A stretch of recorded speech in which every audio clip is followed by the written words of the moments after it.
something to eat. But when they got to the airport lunch counter, they found other problems. Sorry, folks, I can't serve you at this counter. Where can we get some food around here?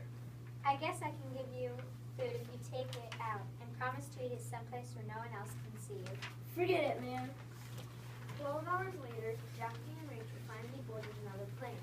But when it stopped again, the Robinsons had to give their seats to a white couple. Jackie decided that they might do better on a bus. But a few hours after they had boarded the Greyhound, they were interrupted again. Listen, you two have got to give me these seats. I've got white people who need them. You've got to move to the back. But it's packed back there. Would you like me to call the White House and ask the president to change the law? Get on back there. By the time Jackie and Rachel arrived in Daytona Beach, Jackie was furious. When he found out that they could not stay in the hotel with the rest of the team, he was about ready to quit and go home. Two important African-American journalists, Kendall Smith and Billy Rowe, were covering Jackie's first spring training, and they had become best friends there. That first night, they had to convince Jackie to stay. Jackie, you know racism exists all over America. That's nothing new. That's the reason you're down here.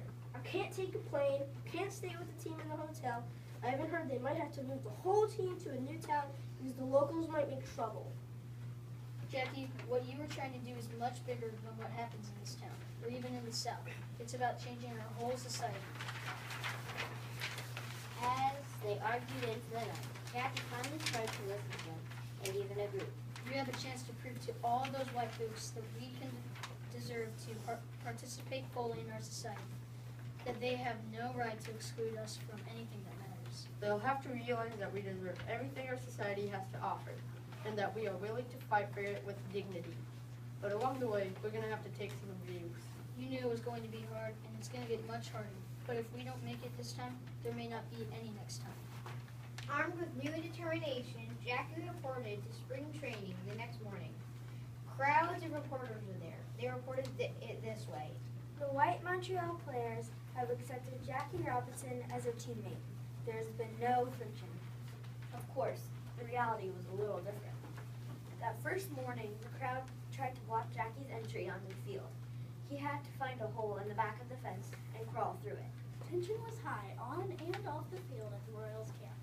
Team manager Clay Hopper had begged Ricky not to sign Jackie.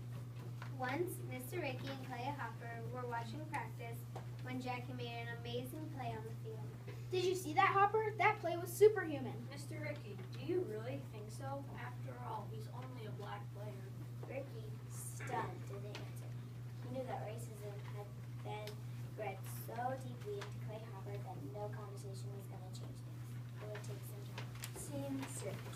Clay Hopper and multiple players barely tolerated Jackie's questions, but there was more serious resistance from the community. At the time the Royals had played the Jersey Giants in Stanford, Florida, they had just arrived when Ranch Ricky walked up to Jackie. Jack, the local sheriff says he's going to close us down if you play today. They have a law against integrated baseball, and he's going to enforce it. I don't care. We're going to play. He's going to have to come out and get me. That's what I was hoping you'd say. In the first inning, Jackie came up to the bat and hit a clean single. He stole second and came sliding home on another hit. But when he got back on his feet, he saw the sheriff standing over him. This game is officially over. Here in Stanford, we never allowed blacks on the field with the whites, and we ain't going to start today. Jackie went back and sat on the bench, but the sheriff was still following. We don't allow blacks on the white bench either. During every game, fans yelled insults and threats. Most of Jackie's teammates were unfriendly. As a player, Jackie looked pretty ordinary out there. It was hard for him to concentrate on baseball. People wondered if he was good enough to play in the minor leagues. All that wondering stopped during the Royals' first regular season game against the Jersey Giants. Scene 7. That day, Jackie Robinson got 4 hits, including a home run, and led his team to a 14-0 rout of the Jersey Giants. But what really excited the crowd was his base running. Robinson lays down a beautiful bunt, and he's on first base. And now, with the count 2-1, Robinson takes off for a second. Look at him go. He's in with the stolen base. The next batter singled Jackie over to third base. Now Robinson is dancing off third. The pitcher throws to third, but not in time. Now Robinson breaks for home, but he's only bluffing. Within a few minutes, Jackie made the pitcher so nervous that he lost his concentration and bonked the run in. Robinson trots home. I'll tell you, I've never seen anything like this before. Jackie Robinson just created that run all by himself. Jackie's year in the minor leagues was filled with ups and downs. When the Royals played in many American cities, Jackie was met with taunts, hate mail, and threats of violence. On other days, he faced supportive crowds who just wanted to see good baseball and didn't care about his color. In Montreal, where the Royals played their home games, race was no issue at all. Jackie was the fans' favorite. When he led the Royals to a championship in the minor leagues World Series, the fans carried him off in the field on their shoulders. Clay Hopper, the manager, who had begged Ricky not to sign Jackie, offered him his hand. You're a great ball player and a fine gentleman. It's been a pleasure having you on the team. Although he didn't know it yet, Jackie's next stop was the Major Leagues. Scene 8. April 9th, 1947. The Brooklyn Dodgers today purchased the contract of Jack Roosevelt Robinson, infielder. Jackie Robinson's first week as a Brooklyn Dodger was ordinary. He did well in the field and got a few good hits. The first bad racial incident came the first time he played in Philadelphia. The Phillies manager, Ben Chapman, was a known racist who had been in trouble as a player for yelling anti-Semitic slurs at fans. Chapman got his Phillies players to join him in unleashing a series-long flood of racial epithets at Jack.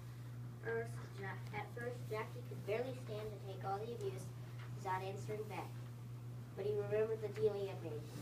He had to keep his cool. Soon his teammates began to sense the unfairness of Jackie's situation. Finally, in the third game, one Dodgers teammate, Eddie Stanky, came out of the dugout and yelled at the Phillies. Hey, you cowards, why don't you pick on someone who can answer back? It was a small gesture, but that and other events began to unify the Dodgers around Jackie. They began to realize that he was not only a great baseball player, but a tremendous person. And there was no legitimate reason to exclude him. Epilogue. Jackie Robinson continued to live quietly through the trials of racism and hatred. On the field, he excelled, winning Rookie of the Year honors in 1947, and later winning batting titles in even the American League Most Valuable Player Award. The grace, restraint, and intelligence he displayed on and off the field made it impossible for even the worst racists to argue for keeping African Americans out of baseball. Although many players who followed Jackie into the major leagues also faced racism, Jackie had blazed a trail. His entry into baseball is regarded by many people as the first event of the modern civil rights movement. After he retired from baseball, Robinson fought for civil rights as a columnist and public speaker.